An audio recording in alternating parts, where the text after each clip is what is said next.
तनी सुनिला हमार गारी तब जइहा तनी सुनिला हमार गारी तब जइहा तनी सुनिला हमार गारी तब जइहा तनी सुनिला दुल्हे के बहिन गंवारो का देली हमारो का देली फैजाबाद के थानेदारों का देली तनी सुनिला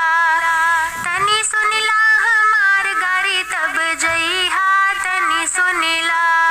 समधी के बहिन विधायक का देली प्रधानों का देली तहसीलदारों का देली तनी सुनिला हमार गारी तब जइहा तनी सुनिला हमार गारी तब जइहा तनी सुनिला दुल्हे के दीदी एतवारों का देली सोमवारों का देली मंगर और बुधवारों का देली बिफैया के हड़ताल करेली तनी सुनिला हमार गारी तब जइहा तनी सुनिला हमार गारी तब जइहा तनी सुनिला हमार गारी तब जइहा तनी सुनिला हमार गारी तब जइहा तनी सुनिला हमार गारी तब जइहा तनी सुनिला हमार के हड़ताल करेली तनी सुनिला हमार गारी तब जइहा तनी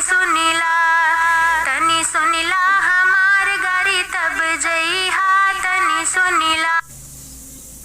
नमस्ते दोस्तों, अयोध्या सरगम चैनल में आपका स्वागत है। कृपया मेरे चैनल को सब्सक्राइब करें और साथ में बेल आइकॉन को भी दबाएं, जिससे कि चैनल के सारे अपडेट्स आपको मिलते रहें।